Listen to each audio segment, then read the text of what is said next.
નમસ્તે મિત્રો, ગુજરાતના આ એક્ઝામ ઇન્ફોર્મેશન પોર્ટલમાં આપ સર્વેનું સ્વાગત છે. અહીંયા મહત્વના સમાચાર છે. વડોદરા મહાનગરપાલિકાની જે એક્ઝામ જે આવવાની છે એમાં વોર્ડ ઓફિસર છે, મલ્ટીપર્પઝ વર્કર છે, રેવન્યુ ઓફિસર છે, સબ સેનેટરી ઇન્સ્પેક્ટર છે. હવે એની એક્ઝામની તારીખો ડિક્લેર થઈ ગયેલી છે. તો જે મિત્રોએ ફોર્મ ભરેલા હતા તો એ લોકો હવે તૈયાર થઈ જજો. ઓકે, હવે એક એક્ઝામ્પલ હું પાછળથી તમને એક સમજાવીશ. બરાબર, હવે ઇન્ફોર્મેશનની સાથે સાથે થોડું નોલેજ પણ આપણે લેતા જઈશું. બરાબર, તો જેનાથી આપને પણ આનંદ આવે. ચલો જોઈએ હવે શું કહે છે. અહીંયા તો વડોદરા મહાનગરપાલિકામાં એની આ વેબસાઇટ આપેલી છે. બરાબર, આ વેબસાઇટ ઉપર તમારે અવારનવાર જોતા રહેવાનું છે. એવી સૂચના પણ આપેલી છે. તો વડોદરા મહાનગરપાલિકા જાહેરાત ક્રમાંક 996/21-22 વોર્ડ ઓફિસર, રેવન્યુ ઓફિસર, સબ સેનેટરી ઇન્સ્પેક્ટર, મલ્ટીપર્પઝ વર્કર ની સ્પર્ધાત્મક પરીક્ષાઓની નીચે મુજબ આયોજન કરવામાં આવેલ છે. બરાબર, એના ફોર્મ ભરાઈ ચૂકેલા છે. હવે એની એક્ઝામ ડિક્લેર થઈ ગયેલી છે. તો અહીંયા વોર્ડ ઓફિસર છે અને મલ્ટીપર્પઝ વર્કર છે. એની એક્ઝામ ડેટ છે 4/2/2024 રોજ રવિવારના દિવસે યોજવામાં આવવાની છે. અને રેવન્યુ ઓફિસર અને સબ સેનેટરી ઇન્સ્પેક્ટરની તારીખ છે 11/2/2024 દિવસે રવિવારના દિવસે એની એક્ઝામ લેવાશે. બરાબર, હવે બીજી પણ સૂચનાઓ આપણે જોઈ લઈશું કે અનિવાર્ય કારણોસર સદર તારીખમાં ફેરફાર થઈ શકે છે. બરાબર, કોઈ કારણસર આ તારીખમાં ફેરફાર થવાની પૂરેપૂરી સંભાવનાઓ છે.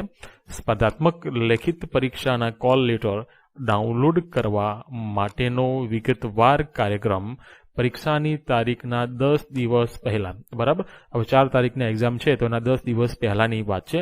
અહીંયા 11 તારીખના એક્ઝામ હોય તો એના 10 દિવસ પહેલાની વાત છે.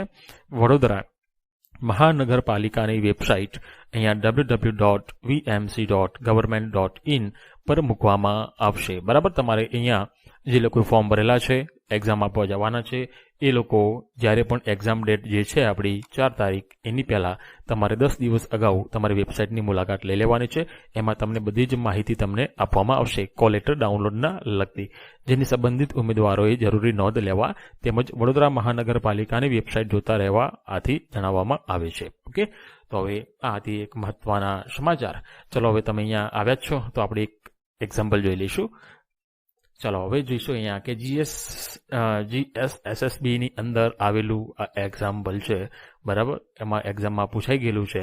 તો શું કહેવા માંગે છે અહીંયા, વોટ ઇઝ ધ પ્લુરલ, ધ્યાન આપો, બહુવચન કરવાનું છે અહીંયા, ઓફ ધ ફોલોવિંગ વર્ડ એલ્યુમના. બરાબર, એલ્યુમનાનું બહુવચન શું થાય એના વિશેની અહીંયા ચર્ચા કરવામાં આવી છે. એલ્યુમની થાય કે એલ્યુમનસ થાય કે એલ્યુમનસ થાય કે એલ્યુમની થાય. બરાબર, આ 4 ઓપ્શનમાંથી કોઈ એક ઓપ્શન આપણે શોધવાનો છે. બરાબર, હવે મેં આના લગતા વિડીયો આની સમજૂતી મેં આપેલી જ છે મારા લેક્ચરોમાં.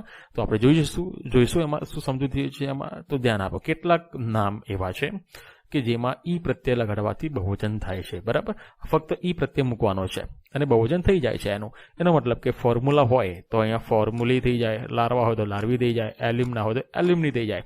તમને સરળતાથી જવાબ મળી ગયો છે. બરાબર, હવે એનો મતલબ કે જો પાછળ આપણે ધ્યાન આપવાનું છે અહીંયા કે જે સ્પેલિંગ જોવાનો છે પાછળ ધ્યાન આપો, એ શબ્દ તમને દેખાશે બધી જગ્યાએ. ઓકે, એ દેખાય છે બધામાં. બરાબર, હવે એને આપણે પ્લસ શું કરવાનું છે, આપણે ઈ પ્રત્યે લગાડવાનો છે. ધ્યાન આપો, આવા શબ્દો તમને એક્ઝામમાં આપવામાં આવશે. એક આવી ગયો છે તો બીજા તમારે જોઈ લેવાના છે. બરાબર, આ બધા રહી ગયેલા છે તો કોઈ પણ જગ્યાએ કોઈ પણ એક્ઝામમાં પૂછાવાની પૂરેપૂરી સંભાવના છે. એનો મતલબ કે આપણો આન્સર તો તમને તરત જ ખ્યાલ આવી ગયો છે હવે કે આપણે ઈ ઉમેરવાનો છે. જે શબ્દ આપેલો હોય એમાં ફક્ત ઈ ઉમેરવાથી આપણે શું થશે, પ્લુરલ બહુવચન થઈ જશે. ઓકે, હવે આ બીજા એના સિવાયના જે શબ્દો છે એ તમારે જોઈ લેવા. બરાબર, હવે આનું ડીપમાં પણ મેં લેક્ચર લીધેલા જ છે તો તમે એને જોઈ શકો છો અને ડિસ્ક્રિપ્શનમાં હું એની લિંક મૂકવાનો છું. Okay, thank you very much. જય હિન્દ, જય ભારત.